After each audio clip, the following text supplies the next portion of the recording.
Good morning my dear students, कैसे हो आप सब। Welcome to you in my video. As you all know बेटा कि हमने प्रीवियस वीडियो में बैलेंस ऑफ पेमेंट का मीनिंग डिस्कस किया था।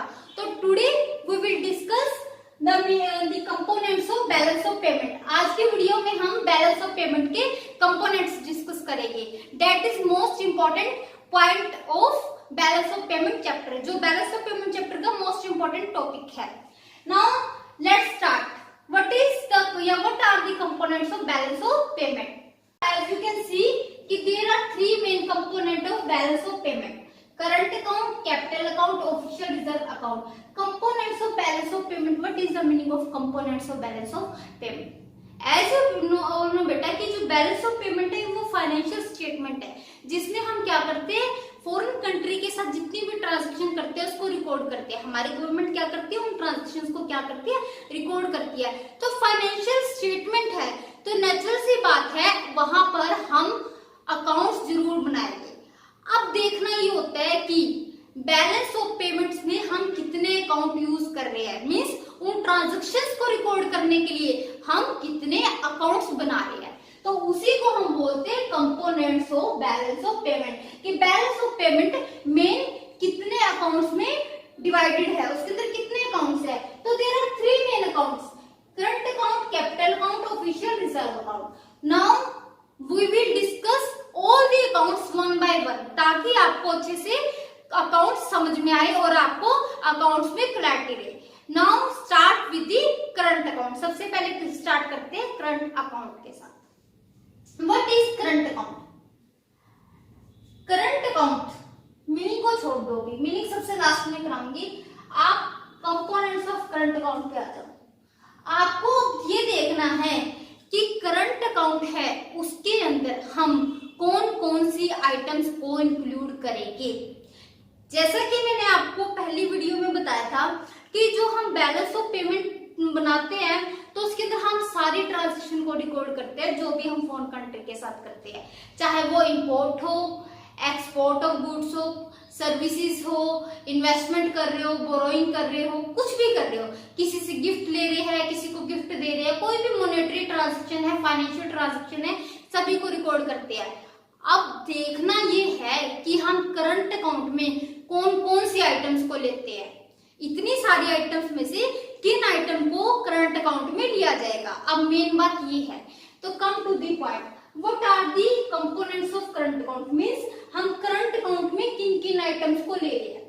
First of all visible item and invisible items. What is the meaning of visible items?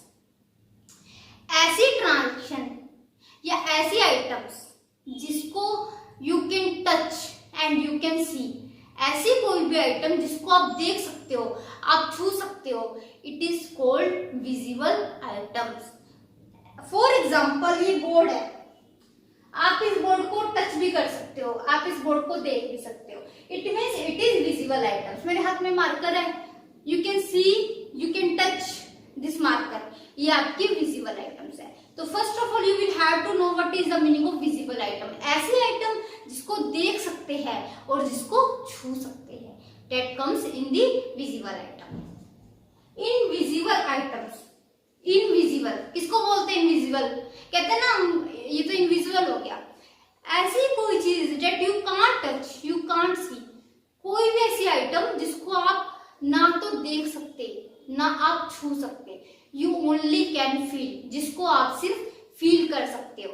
For example mother affections for you, आपकी माता की आपके लिए जो प्रेम की भावना होती है उसको आप देख नहीं सकते ना ही छू सकते, सिर्फ आप फील कर सकते हो, that your mother's love you. Okay, आप बैंक में जाते हो, बैंक में जा रहे हो, आपने वहां पे बैंकिंग सर्विस ली, आप उस सर्विस को देख नहीं सकते, छू भी नहीं सकते, आप सिर्फ फील कर सकते हो कि आपने बैंक में जाके अपने मनी डिपॉजिट कराई, उस मनी डिपॉजिट कराने से जो आपको फीलिंग हुई है, वो सेटिस्फेक्शन वाली फीलिंग हुई है, उसको आप सिर्फ क्या कर सकते हो, फील कर सकते हो। टीचर है, आपको टीचिंग कर रहा है, आप उस टीचर की टीचिंग को छू नहीं सकते, नहीं छू सकते ना देख सकते, सिर्फ आप उसको फील कर सकते हो। आप लर्न कर रहे हो, आप उस चीज को फील करके लर्न कर रहे हो। Means you can't touch, you can't see. तो इस टाइप के आइटम्स क्या होती है, इनविजिबल आइटम्स।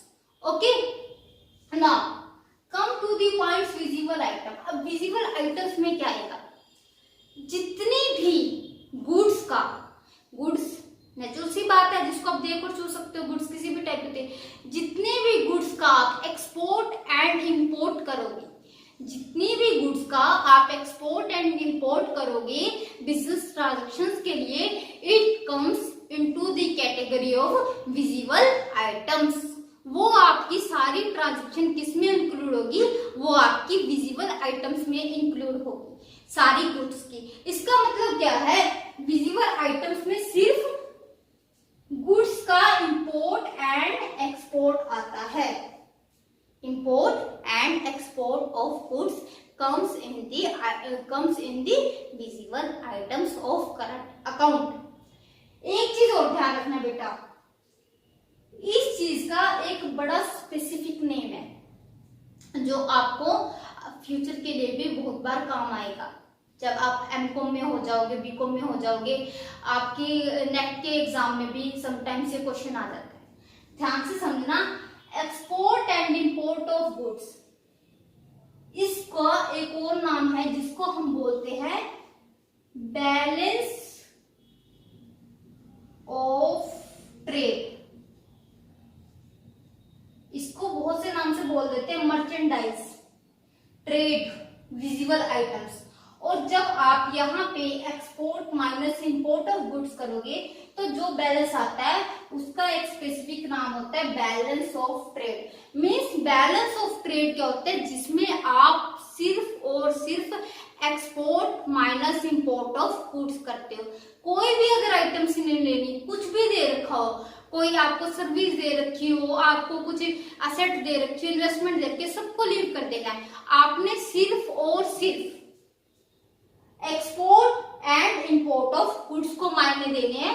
और बैलेंस ऑफ ट्रेड कैसे निकलेगा, एक्सपोर्ट माइनस इंपोर्ट। एक चीज और बता देती हूँ मैं आपको, यहीं पे मैंने यहाँ पे एक्सपोर्ट माइनस इंपोर्ट किया। जितनी भी आइटम्स करोगे ना आप, वहां पे आपने सब में एक्सपोर्ट माइनस इंपोर्ट करना है, क्योंकि हम फर्स्ट इंपोर्टेंस एक्सपोर्ट को देते हैं, उसके बाद फिर उसमें से इंपोर्ट माइनस करते हैं, फिर देखते हैं वो प्लस आता है माइनस आता है, वो नेक्स्ट चीज है। बट आपको सब में एक्सपोर्ट माइनस इंपोर्ट करना है।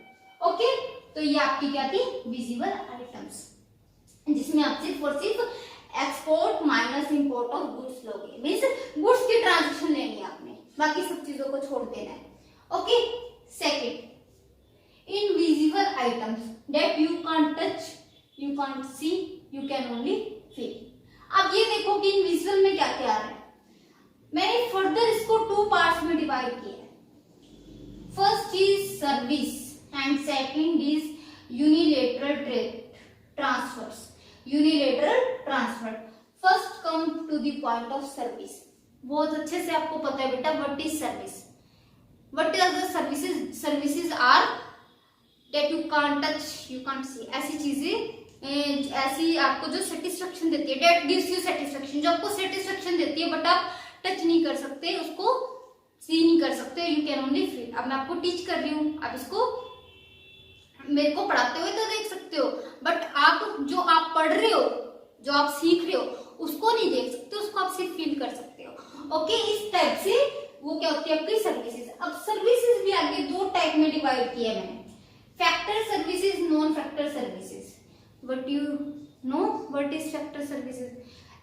You know very well what are the factors. There are 4 factors: land, labor, capital, entrepreneurship. इसके बदले में आपको क्या मिलती है, ये आपकी लैंड, लेबर, कैपिटल, एंटरप्रेन्योरशिप, ये आपकी सारी क्या है, सर्विसेज। आप किसी को सर्विस दे रहे हो, मैंने अपनी किसी को लैंड दे दी, मैं उसको सर्विस प्रोवाइड कर रही हूँ। मैंने किसी को अपनी कैपिटल दे दी, मैं उसको एक तरीके से सर्विस प्रोवाइड कर रही हूँ। मैं किसी को अपनी स्किल्स दे रही हूँ, एंटरप्रेन्योरशिप दे रही हूँ, लेबर दे रही हूँ, मैं किसी को अपनी सर्विस प्रोवाइड कर रही हूँ। बदले में मुझे क्या मिलती है, पेमेंट। उसको क्या बोलते हैं, फैक्टर पेमेंट। उसके लिए पेमेंट है, मेरे लिए क्या है, फैक्टर इनकम। तो यहाँ पे फैक्टर सर्विसेज मीन्स किसी को अपनी लैंड, लेबर, कैपिटल, एंटरप्रेन्योरशिप देना। ओके, आप ध्यान रखना फिर से, फैक्टर सर्विसेज में इन 4 पॉइंट्स की आपके पास क्या आएगी, सर्विसेज। मींस जब आप इसको किसी को लैंड दे रहे हो, किसी को कैपिटल दे रहे हो, किसी को एंटरप्रेन्योरशिप दे रहे हो, किसी को अपनी लेबर दे रहे हो, ओके, मैं किसी इंस्टीट्यूट के लिए टीच कर रही हूँ, तो वहां पे मैं अपनी सर्विसेज प्रोवाइड कर रही हूँ, ओके, तो उसको क्या बोलते हैं, फैक्टर सर्विसेज। फैक्टर सर्विसेज के आगे मैंने लिखा है export and import of factor services. सीधी सी बात है, मैंने आपको पहले बताया कि सभी में अपने एक्सपोर्ट माइनस इंपोर्ट करना है, तो यहाँ पे भी एक कंट्री जो फैक्टर सर्विसेज का एक्सपोर्ट एंड इंपोर्ट करती है, उसके बैलेंस को आप सर्विसेज की आइटम्स में, इंडिविजुअल आइटम के सर्विस कॉलम में लेते हो। ओके बेटा, now there is further second point, non factor services. बहुत सी सर्विसेज ऐसी भी होती है जो फैक्टर नहीं होती, नॉन फैक्टर होती है। फॉर एग्जाम्पल, आप अब्रॉड में बैंकिंग सर्विसेज ले रहे हो, या फिर आप अब्रॉड में इंश्योरेंस सर्विसेज ले रहे हो, या कोई बाहर का पर्सन हमारी कंट्री में इस टाइप की सर्विसेज ले रहा है, ट्रांसपोर्ट सर्विसेज ले रहा है, ट्रांसपोर्ट फैसिलिटी ले रहा है, वेयर हाउसिंग फैसिलिटी ले रहा है, इस टाइप की फैसिलिटीज ले रहा है, ये आपकी सर्विसेज के अंडर आती है, तो ये आपकी किसमें चली जाएगी, नॉन फैक्टर सर्विसेज में। कहने का मतलब है इन चारों सर्विसेज को छोड़ के, लैंड, लेबर, कैपिटल, एंटरप्रेन्योरशिप, इनकी सर्विसेज को छोड़ के बाकी सारी सर्विसेज आपकी नॉन फैक्टर सर्विसेज में आती है। अब कहीं से आपने इंश्योरेंस कराया, तो वो आपके लिए क्या है, नॉन फैक्टर सर्विस। कहीं से आपने बैंकिंग फैसिलिटी ली है तो सर्विस, बट आपके लिए वो फैक्टर सर्विसेज नहीं है, वो आपके लिए क्या है, नॉन फैक्टर, क्योंकि वहां पे ना तो आपने उसको फैक्टर दिया ना उसने आपको फैक्टर दिया, बट आपने सर्विस ली है, उसने दी है। इस टाइप की सर्विसेज को किस में लेते हैं, नॉन फैक्टर सर्विसेज में। यहाँ पे भी export and import, export minus import, और जो बैलेंस आएगा वो आपका किसका बैलेंस आएगा, नॉन फैक्टर सर्विसेज का। ये था आपका सर्विस का पार्ट। अब सेकंड वन है यूनिलेटरल ट्रांसफर। समझने की चीज है, what is the meaning of unilateral transfer.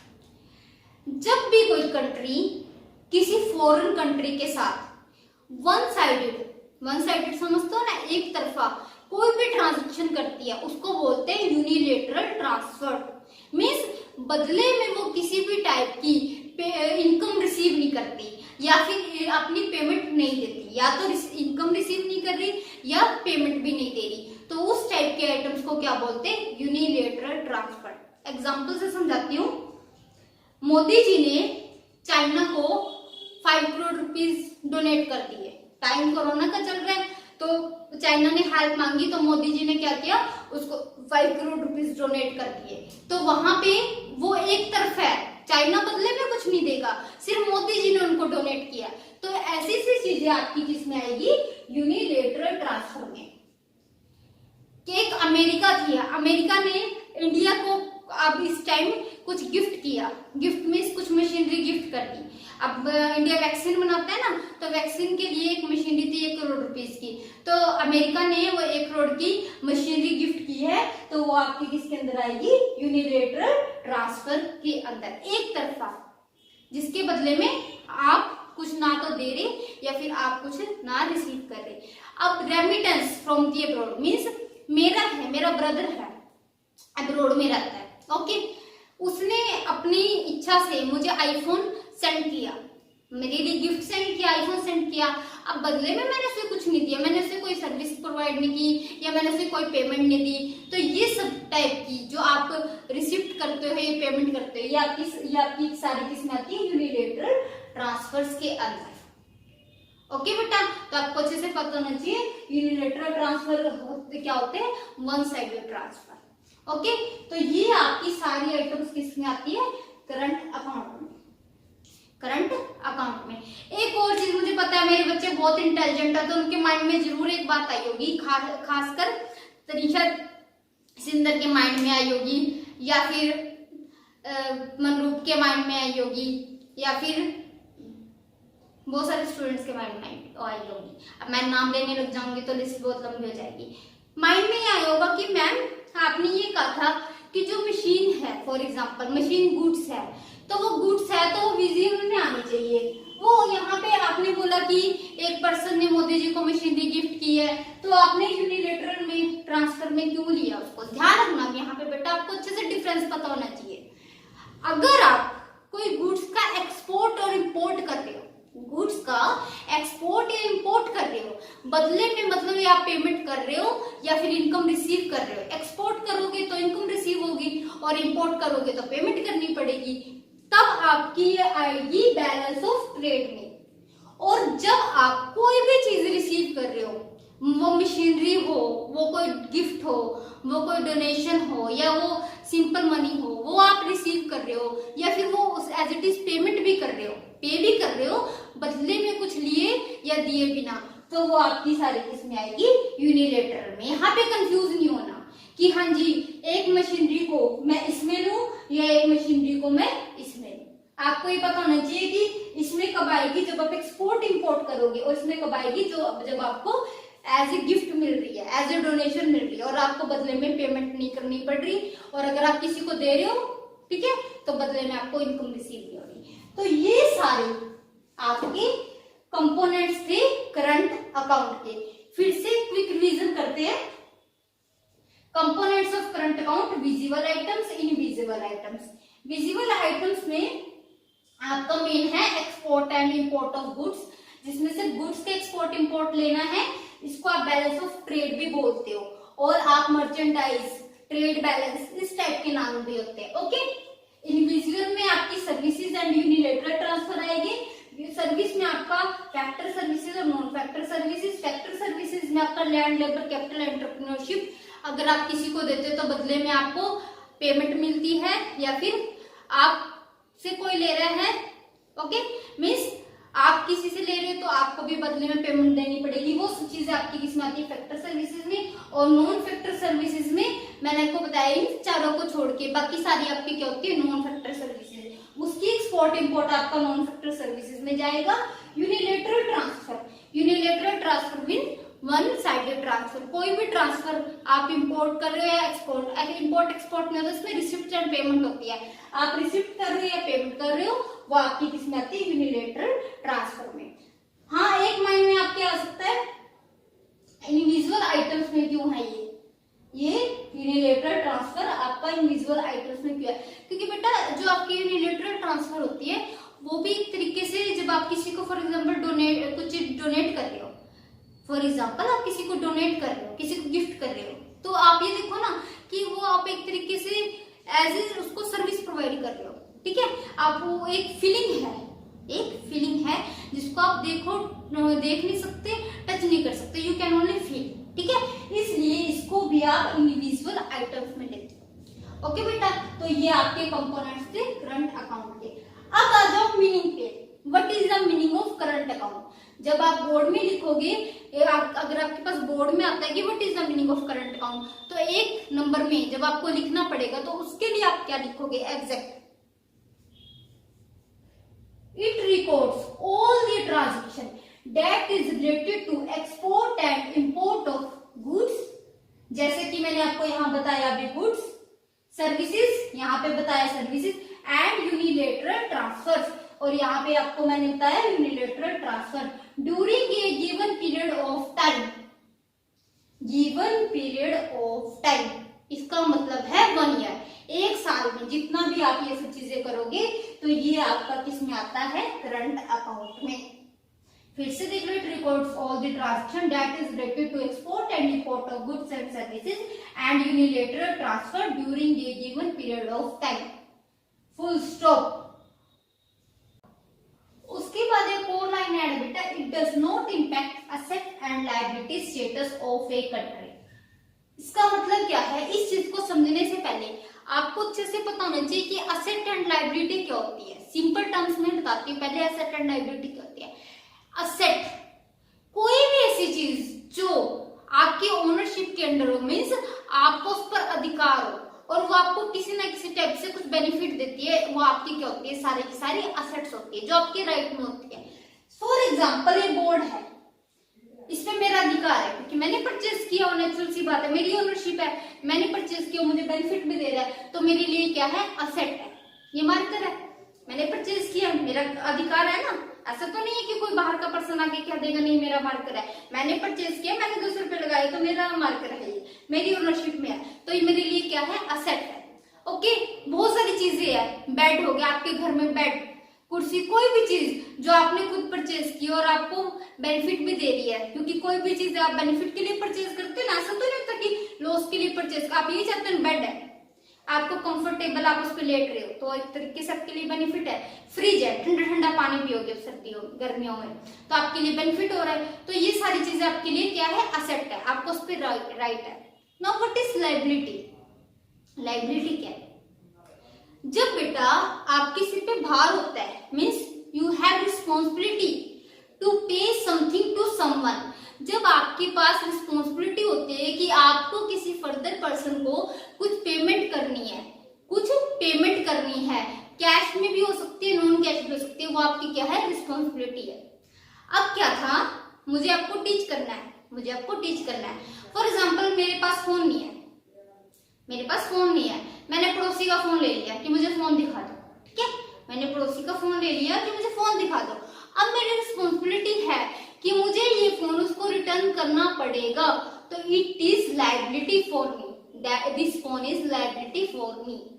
मैंने मनरूफ से 20,000 रुपीज उधार लिए, मैंने कहा मनरूफ मुझे जरूरत है तो मुझे 20,000 उधार दे दे, मैं तेरी पेमेंट कर दूंगी। अब मेरे सिर पे भार है, मेरी रिस्पॉन्सिबिलिटी है कि मुझे मनरूफ को 20,000 रुपीज पे करने पड़ेंगे, तो ये मेरे लिए क्या होगी, लायबिलिटी। मैंने समृद्धि से एक दिन 500 रुपए उधारे लिए, मैंने कहा समृद्धि मुझे 500 रुपए दे दे। अब मेरी रिस्पॉन्सिबिलिटी है कि मुझे समृद्धि को वो 500 रुपए लौटाने पड़ेंगे, it is liability for me. तो क्या होता है बेटा, असेट मीन्स जो आपकी ओनरशिप के अंडर होती है, जिसपे आपका राइट होता है, ठीक है, वो आपकी असेट्स होती है। और जब आपको किसी फर्दर को पेमेंट करनी पड़ती है, आपकी रिस्पॉन्सिबिलिटी होती है that you will have to pay to someone, ये आपकी सारी क्या होती है, लायबिलिटीज होती है। क्लियर है? अब बात आती है ऑफ ए कंट्री, जैसे पर्सन की असेट एंड लायबिलिटी होती है, सेम हियर एक देश की भी असेट एंड लायबिलिटी होती है। जिन चीजों पे देश का अधिकार होता है, जिन असेट्स पे देश का अधिकार होता है, वो देश के लिए असेट होती है।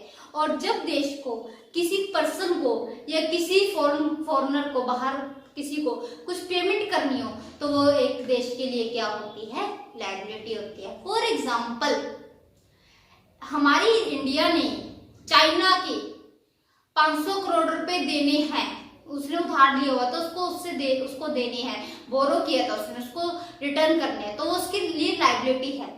और अपने देश ने, अपनी इंडिया ने बाहर की फॉरेन कंट्रीज में कंपनीज बनाई हुई है, तो वहां पे उसके लिए वो क्या है, असेट है, क्योंकि वहां पे उसका राइट किसका है, इंडिया का, क्योंकि वो इंडिया की कंपनी है, इंडिया ने बनाई हुई है, तो उसके लिए क्या है, असेट है। तो ये चीज होती है असेट एंड लायबिलिटीज। अब यहाँ पे देखो क्या कहा गया है, it doesn't impact asset and liability status of a country. आप ध्यान लगाओ, ध्यान से देखो ये ट्रांजैक्शन को, कंपोनेंट्स ऑफ करंट अकाउंट को। आप ये जितने भी आपके कंपोनेंट्स है, मींस जो ट्रांजैक्शन करंट अकाउंट में होती है बेटा, ये ट्रांजैक्शंस ना असेट एंड लायबिलिटी को इंक्रीज डिक्रीज करने के पर्पस से नहीं होती।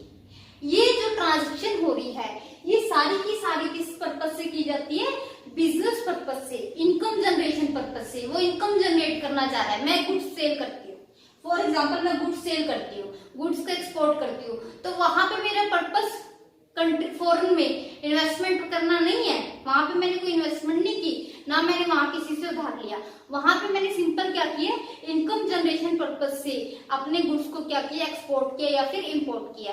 तो इट मीन्स ना तो कंपनी की कोई असेट पे इम्पैक्ट पड़ा, ना कंट्री की असेट पे इम्पैक्ट पड़ा, और ना ही कंट्री की लायबिलिटी पे। तो दैट्स व्हाई हम ये लिखते हैं, it does not impact asset and liability status of a country. Next video में आपको ये भी पता लगेगा कि कौन सा अकाउंट या कौन सी ट्रांजैक्शन कंट्री की असेट एंड लायबिलिटी स्टेटस को इम्पैक्ट करती है। फिलहाल के लिए आपको ये पता होना जरूरी है या यहाँ तक पता होना चाहिए कि current account assets and liability को इम्पैक्ट नहीं करता। तो आपको ये फर्दर लाइन ऐड कर सकते हो आप कि it does not impact asset and liability status of the country. Main purpose हमारा असेट लायबिलिटी को इम्पैक्ट करना नहीं होता, मेन पर्पस हमारा इनकम जनरेशन होता है जब हम करंट अकाउंट की ट्रांजेक्शन करते हैं। ओके बेटा, ये था आपका करंट अकाउंट। अब हम क्या करेंगे, देखो सबसे पहले आपको ये चीज पता होनी चाहिए, यहाँ के लिए मैं ये क्लियर हो गया। उसके बाद आ जाओ आप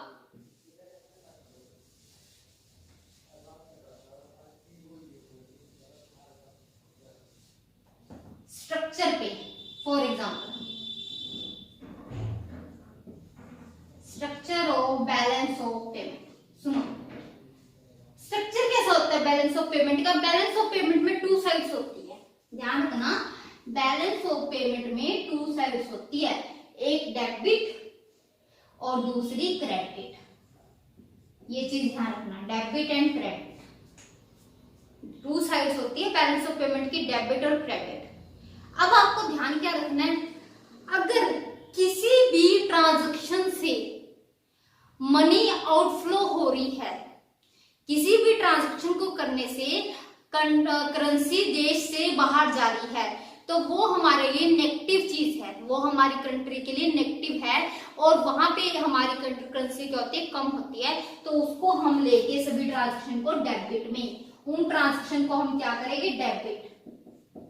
जैसे कि for example export import of goods की बात की, अगर आप क्या करते हो, इंपोर्ट करते हो, इंपोर्ट करने से आपको फॉरेन कंट्रीज को पेमेंट करनी पड़ेगी, पेमेंट करनी पड़ेगी ना, मीन्स आउटफ्लो हो रहा है करेंसी का, तो वहां पे उस इंपोर्ट को आप क्या करोगे, डेबिट। Okay, now credit. अब क्रेडिट में क्या होगा, रिवर्स। कोई भी आप ट्रांजैक्शन कर रहे हो जिससे फॉरेन करेंसी अपनी कंट्री में आ रही है, फॉरेन करेंसी अपनी कंट्री में आ रही है, तो वहां पे उस ट्रांजैक्शन को आप क्या करोगे, credit. Export and import of goods है, एक्सपोर्ट जब आप करोगे गुड्स का तो नेचुरल सी बात है आपकी कंट्री में करेंसी आएगी, इनफ्लो होगा मनी का, तो इसलिए उस ट्रांजैक्शन को क्या करोगे आप, क्रेडिट। और बेसिक करंट की ही बात नहीं है, कैपिटल अकाउंट भी होगा, उसमें भी अगर आपकी करेंसी का इनफ्लो होगा, ठीक है, अगर आपकी कंट्री में करेंसी का इनफ्लो होगा तो उस ट्रांजैक्शन को आपने क्रेडिट कर देना है, और अगर करेंसी का क्या होगा, आउटफ्लो होगा, तो उसको क्या कर देना है, डेबिट कर देना है। क्लियर है? अब देखो गुड्स की बात की, मैंने गुड्स करवाई थी, सर्विस करवाई थी, यूनिलेटरल करवाया था, तीन चीज करवाई थी। गुड्स है, अगर एक्सपोर्ट कर रहे हो मनी आएगी, क्या करोगे, क्रेडिट। अगर इंपोर्ट करोगे मनी जाएगी, क्या कर दोगे, डेबिट। सेम है, सर्विस है, फैक्टर हो नॉन फैक्टर हो, अगर आप एक्सपोर्ट करोगे तो मनी आएगी, क्या करोगे, credit.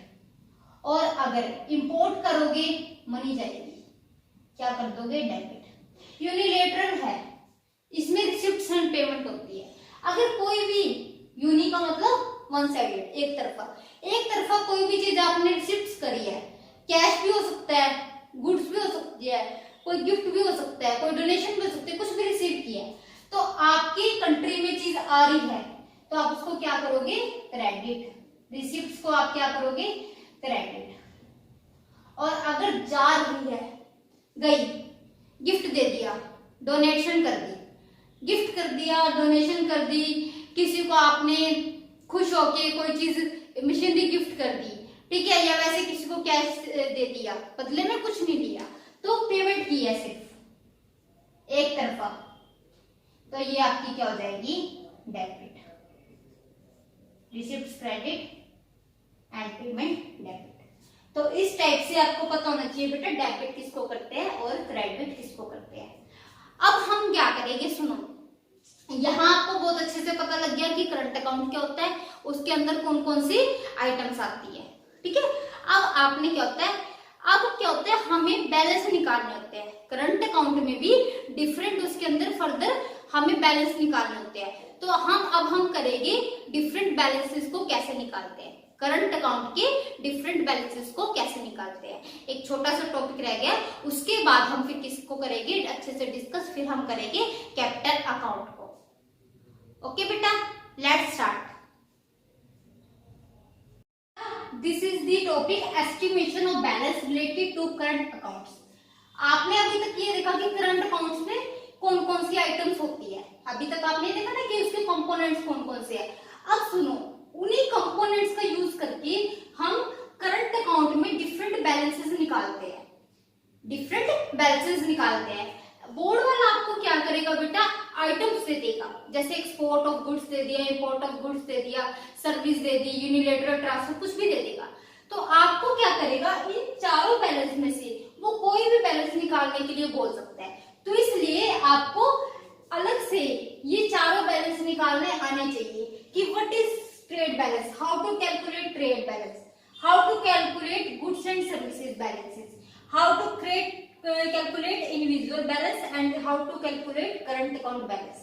Let's start one by one. Trade balance. अब आपको ये देखना है ट्रेड बैलेंस में हम सिर्फ क्या लेंगे। ट्रेड, मैंने आपको पहले भी बताया था कि ट्रेड बैलेंस क्या होता है, जब सिर्फ और सिर्फ आप गुड्स के एक्सपोर्ट और इंपोर्ट की बात करते हो। तो ट्रेड बैलेंस आपका कैसे निकलेगा, जब आप export of goods minus import of goods कर दोगे, जब आप export of goods minus import of goods कर दोगे तो आपके पास ट्रेड बैलेंस निकल के आ जाएगा। ट्रेड बैलेंस को गुड्स का बैलेंस भी बोलते हैं बेटा, क्योंकि इसके अंदर सिर्फ और सिर्फ हम गुड्स लेते हैं, विजिबल आइटम्स लेते हैं, गुड्स लेते हैं जिसको हम टच कर सकते हैं और क्या कर सकते हैं, सीन कर सकते हैं। ठीक है, तो ट्रेड बैलेंस में सिर्फ आपको एक्सपोर्ट ऑफ गुड्स लेनी है और इंपोर्ट ऑफ गुड्स लेनी है। कितने मर्जी आइटम्स दी हो, आपको यूनिलेटरल ट्रांसफर दिया हो, सर्विस दी हो, आपको सिर्फ वहां से क्या उठाना है, क्या पिक करना है, एक्सपोर्ट ऑफ गुड्स और इंपोर्ट ऑफ गुड्स। तो एक्सपोर्ट में से आप इंपोर्ट क्या कर दोगे, माइनस कर दोगे, आपके पास ये बैलेंस आ जाएगा। ये माइनस में भी आ सकता है और ये प्लस में भी आ सकता है, घबराने की जरूरत नहीं है। माइनस में आया तो सीधी सी बात है कि हमारा ये क्या है, ट्रेड बैलेंस क्या है, डेफिसिट है, मींस कहीं ना कहीं हमारे इंपोर्ट ज्यादा है और हमारे एक्सपोर्ट क्या है, कम है। और अगर प्लस में आया तो नेचुरल सी बात है, ये हमारे लिए सरप्लस है, अच्छी बात है, हमारी इकोनॉमी के लिए अच्छी बात है। इसका मतलब क्या है, हमारे एक्सपोर्ट ज्यादा है गुड्स के और इंपोर्ट क्या है, कम है। फर्स्ट पॉइंट हो गया क्लियर। अब सेकंड पे आ जाओ, goods and services balance. Goods भी दिया हुआ, सर्विसेज भी दे रखा है, तो नेचुरल सी बात है गुड्स का बैलेंस फिर से इसमें आएगा। ये अलग अलग टर्म्स है बेटा, एक दूसरे से कैलकुलेट करने की जरूरत मत करना, आप अलग अलग इसको स्टडी करो। तो गुड्स एंड सर्विसेज बैलेंस है, तो फिर से इसके अंदर एक्सपोर्ट ऑफ गुड्स आ गया, प्लस सर्विसेज बैलेंस भी है, तो आपको एक्सपोर्ट ऑफ सर्विस। बट ध्यान रखना, जो समझने की चीज है यहाँ पे, आपको यहाँ पे सर्विस सिर्फ और सिर्फ नॉन फैक्टर लेनी है, फैक्टर सर्विस नहीं लेनी, सिर्फ non factor service. Means export of non factor service, export of goods plus export of non factor service minus export minus not export import of goods and import of non factor services. देखा, goods and services balance में अगर आपकी कोई चीज ना खाती तो आप क्या करते हैं, गुड्स एंड सर्विसेज बैलेंस देख के सर्विसेज में दोनों सर्विसेज एक्सपोर्ट में ले लेते और दोनों सर्विसेज इंपोर्ट में ले लेते। नहीं बेटा, आपको सिर्फ और सिर्फ नॉन फैक्टर सर्विसेज लेनी है, फैक्टर सर्विसेज यहाँ पे नहीं लेनी। आपको क्या करना है, export of goods and export of non factor services minus import of goods and import of non factor services. ये भी आपके पास माइनस में भी आ सकता है, प्लस में भी। सेम रूल है, माइनस में है तो इसका मतलब हमारी इंपोर्ट ज्यादा है और प्लस में तो हमारे एक्सपोर्ट ज्यादा है। नाउ इंडिविजुअल बैलेंस, अगर आपसे कोई कहे कि what is calculate individual balance in current account, तो आपको अच्छे से मैंने पिछली उसमें बताया था टॉपिक में, इंडिविजुअल में हम 3 आइटम लेते हैं। कौन कौन सी? Factor services, non factor services, unilateral transfer. तो यहाँ पे इंडिविजुअल बैलेंस निकाल लो, तीनों चीजें आएगी। अब तीनों चीजें आएगी, कैसे निकालना देखो। फैक्टर सर्विसेज है तो export of factor services plus export of non factor services plus unilateral receipts. Payment मत कर देना बेटा, रिसिप्ट्स आएगी, क्योंकि यहाँ पे देखो एक्सपोर्ट ले रहे हैं, तो यहाँ पे अभी किसकी बात की जाएगी? प्लस में रिसिप्ट्स की।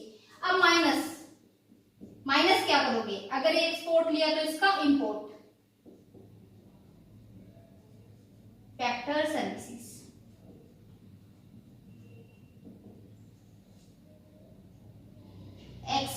Import of non factor services minus यहाँ पे यूनिलेटरल रिसिप्ट्स करी है, तो अब यहाँ पे क्या हो जाएगी? Unilateral payments. यूनिलेटरल पेमेंट्स देखो, इंडिविजुअल में हमने वो तीनों आइटमें ली है जो इंडिविजुअल में आती है। फैक्टर सर्विसेज आती है, नॉन फैक्टर सर्विसेज आती है और यूनिलेटरल ट्रांसफर आते हैं। तो एक्सपोर्ट में से, इन तीनों के एक्सपोर्ट और रिसिप्ट में से आपने इनके इंपोर्ट को माइनस कर देना है, तो आपके पास इंडिविजुअल बैलेंस आ जाएगा। क्लियर है? अब है करंट अकाउंट बैलेंस। अब सुनो, करंट में क्या क्या चीजें थी? करंट में हमने गुड्स का एक्सपोर्ट इंपोर्ट की बात की थी, मतलब विजिबल आइटम्स की बात की थी, और दूसरी किसकी बात की थी? इनविजिबल आइटम्स की।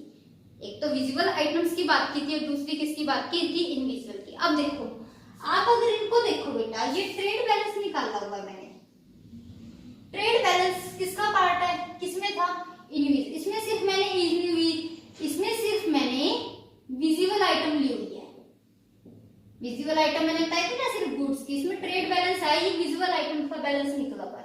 तो आप करंट अकाउंट के बैलेंस को निकालते हुए एज इट इज जो आप ट्रेड बैलेंस निकालोगे उसको ले लो एक बार। ट्रेड बैलेंस ये से अलग है बेटा, ठीक है। करंट अकाउंट बैलेंस निकालते हुए हम current account, overall current account का बैलेंस निकालते हैं। तो आपने यहाँ ट्रेड बैलेंस निकाला और विजिबल आइटम्स का वो ले लिया। अब दो चीजें ली थी ना हमने करंट अकाउंट में, एक विजिबल और एक इनविजिबल। अब आपने देखो थर्ड नंबर पे इंडिविजुअल बैलेंस, मैंने यहाँ इंडिविजुअल बैलेंस में निकाला हुआ है तीनों चीजों का। तो अब आप इसको यहाँ पे इंडिविजुअल बैलेंस ले लो, बार बार निकालने की बजाय आप इसको क्या ले लो? Individual balance. तो ट्रेड बैलेंस लोगे और इंडिविजुअल बैलेंस लोगे तो आपके पास क्या आ जाएगा? करंट अकाउंट का बैलेंस। अगर आपने ओवरऑल ऊपर भी बैलेंस निकाले हुए हैं तो आप सीधा करंट अकाउंट बैलेंस निकालने के लिए ट्रेड बैलेंस जो विजिबल आइटम्स को ओनली शो कर रहा है उसका बैलेंस ले लो। इंडिविजुअल बैलेंस जो आपकी तीनों इंडिविजुअल में जितनी भी तीनों आइटम्स आती है उसको शो कर रहा है वो आप इंडिविजुअल बैलेंस ले लो, ठीक है। तो आपके पास करंट अकाउंट का बैलेंस आ जाएगा।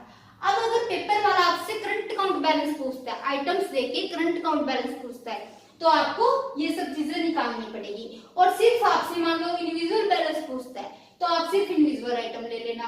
ट्रेड बैलेंस पूछता है तो सिर्फ ट्रेड बैलेंस निकाल देना गुड्स को यूज करके। इसलिए आपको ये करवाया है कि आपको डिफरेंट आइटम्स पता होने चाहिए ताकि डिफरेंट बैलेंस कैसे निकालते हैं। ओके बेटा। अब एक चीज, कई स्टूडेंट्स हो सकता है कि यहाँ कंफ्यूज हो जाए, उन्हें ये ना पता हो हाँ जी ट्रेड बैलेंस और इंडिविजुअल बैलेंस को प्लस करके भी हम करंट अकाउंट बैलेंस निकाल सकते हैं। कोई बात नहीं बेटा, वो थोड़ा लॉन्ग हो जाएगा बट आप उसको भी अप्लाई कर सकते हो। आप यहाँ पे 1 बाय 1 क्या कर सकते हो? सभी आइटम्स के एक्सपोर्ट ले लेना, फिर बाद में उनके इंपोर्ट जनरली लेना। For example export of goods plus export of factor services plus export of non factor services plus unilateral receipts. उसके बाद सब चीजों को माइनस कर देना, import of goods, import of factor services, import of non factor services, last में unilateral payments. तब भी आपके पास करंट अकाउंट बैलेंस आ जाएगा। तो ये आपके थे estimation of balance related to current account. किसी को भी अब बार बार कंफ्यूज नहीं होना इसके अंदर कि ये अलग अलग कैसे है, क्योंकि बेटा एग्जाम वाला आपसे अलग अलग पूछ सकता है। जरूरी नहीं है वो आपको सिर्फ करंट बैलेंस ही पूछेगा कि कैलकुलेट करंट बैलेंस, वो आपको इनमें से कुछ भी पूछ सकता है। इसलिए आपको ये चारों आने चाहिए कि ये चारों अलग अलग कैलकुलेट कैसे करते हैं। तो ये हमारा यहाँ पे कंप्लीट होता है करंट अकाउंट। यहाँ पे हमने करंट अकाउंट का मीनिंग किया, करंट अकाउंट की क्या किए, कंपोनेंट्स किए, करंट अकाउंट से रिलेटेड जितने भी हम बैलेंस एस्टिमेट कर सकते थे हमने उनको किया। तो यहाँ पे एक पूरा टॉपिक कंप्लीट होता है करंट अकाउंट। अब मैं आपको सिर्फ एक क्वेश्चन दे रही हूँ, आपको वो क्वेश्चन अपनी नोटबुक में करना है, करके मुझे सेंड करना है। ओके बेटा, वो क्वेश्चन नोट डाउन कर लो।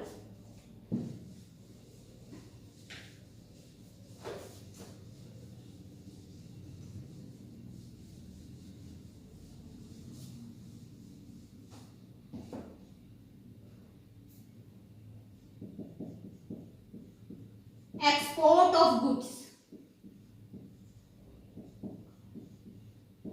Crore rupees. Okay, import of goods 500 crore rupees.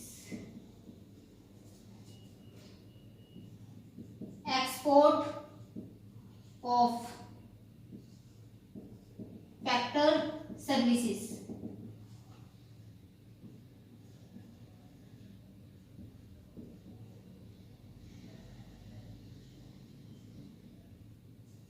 2000 crore rupees. Import of factor services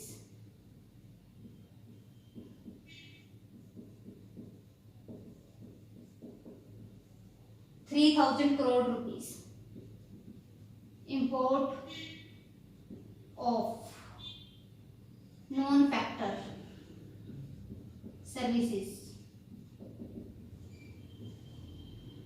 2000 crore rupees. Export of non-factor services 5,000 crore rupees. Unilateral receipts 50 crore rupees. Unilateral payments 80 crore rupees. ये items है सारी। अब आपको क्या करना है, इन आइटम्स को यूज करके बैलेंस निकालना है। First one, calculate trade balance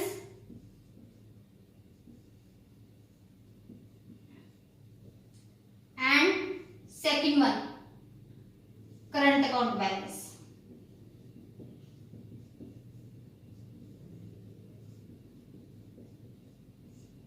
ये है आपका होमवर्क। आपको ये दो आइटम्स कैलकुलेट करनी है, trade balance and current account balance. And thank you for watching this video and it is all from my side for today. अच्छे से करना बेटा, और कुछ डाउट हो you can ask me any time. And thanks for watching this video. अगर video पसंद आए तो लाइक करो, शेयर करो, सब्सक्राइब करो। Thank you so much.